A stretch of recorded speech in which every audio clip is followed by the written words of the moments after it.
हाय मित्रांनो, good morning. तर आज हा व्हिडिओ मी टाकत आहे. होळी होऊन पण 2-3 दिवस झाले आणि आज हा एडिटिंगला बसले, तर हा व्हिडिओ आत्ता तयार करायला लागले मी. तर हा व्हिडिओ आहे होळीचा. त्या दिवशी मी केल्या होत्या पुरणपोळ्या. तर बघा, तर दीदी मी छान दिसते म्हणून दीदीने माझी पप्पी घेतली आणि हे बघा, मी पुरण व्यवस्थित केले आणि त्याच्यानंतर चमचा ठेवला. चमचा नाही पडत म्हणजे पाणी आटलं, हे समजून घ्यायचं आपण. आणि मस्तपैकी पुरण केलं. अर्धा किलो गूळ, अर्धा किलो डाळ, त्याचं पुरण केलं होतं. आणि पोळ्या पण केवढं सुंदर झालं होतं. आणि हे येळवणीचे पाणी काढले होते. आणि गेल्यावेळेस एका माझ्या मैत्रिणीने सांगितलं होतं आमटी करताना मला फोडणीचा व्हिडिओ टाक. तर त्यामुळं म्हणलं चला, तिचं फरमाईश आहे तर चला टाकू. तर मी गावाकडं कसं सिंपल साधं बनवतात, त्या हिशोबाने तर तसंच बनवले बघा. हे लाल मिरची पावडर आहे गावाकडनं आणलेलं, आणि कांदा मसाला आणि हळद, आणि हे टोमॅटो आणि हे सगळं मिरची पावडर वगैरे डायरेक्ट टाकायचं ह्याच्यात. तेलात टाकलं तरी चालतं आणि असं टाकलं तरी चालतं.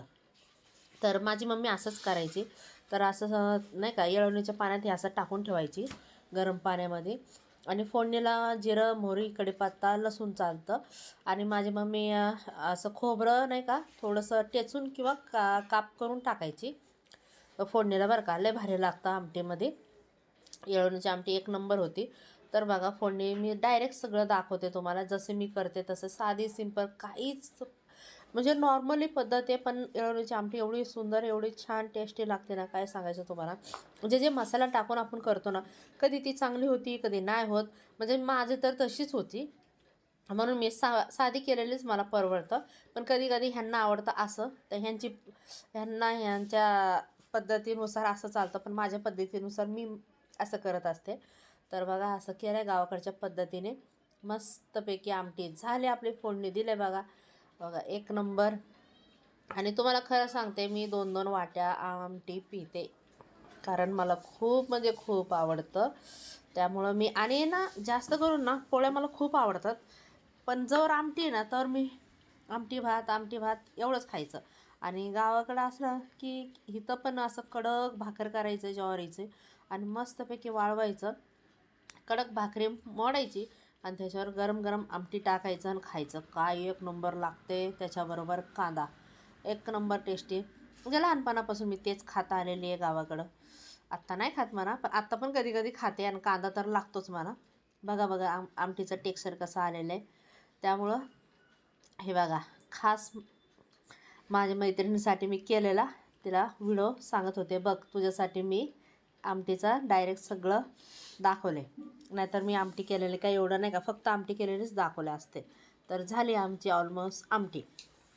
आणि तुम्हाला खरं सांगू का, हे असं काही करताना गावाकडचे सर्व आठवतं आपलं, नाही का, असं तसं हे ते. आणि हे केलं भजी, कांदा भजी.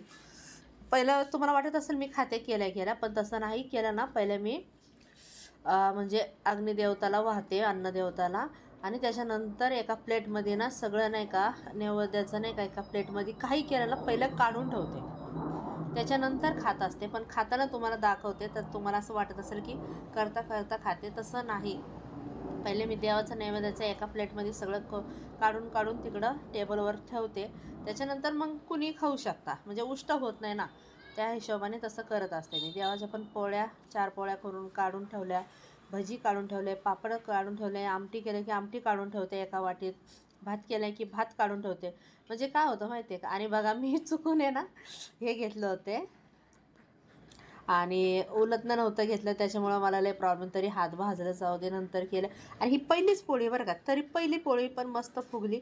नंतरच्या पण पोळ्या खूप सुंदर झाल्या होत्या. आणि त्याच्या पण एवढ्या 8-9 पोळ्या केल्या, आणि बाकीचं तरी 4 पोळ्याचं पुरण उरलं होतं. ते दुसऱ्या दिवशी पण नाही, पार मी तिसऱ्या दिवशी केलं. तो काय मी ब्लॉगिंग काढलं नाही, व्हिडिओ काढला नाही.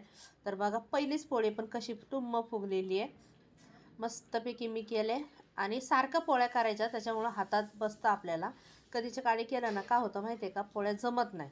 आणि सारखं सारखं केलं ना, म्हणजे आपल्याला सगळं कळतं, असं नाही, असं असं नाही, तसं, म्हणजे नाही का, बरोबर आपल्याला आयडिया येते. कधीच्या काळी 6 महिने वर्षांनी करायला जाता तुम्ही, मग जमत नाही मला काय येतं, असं नसतं. सगळ्याला सगळं जमत असतं.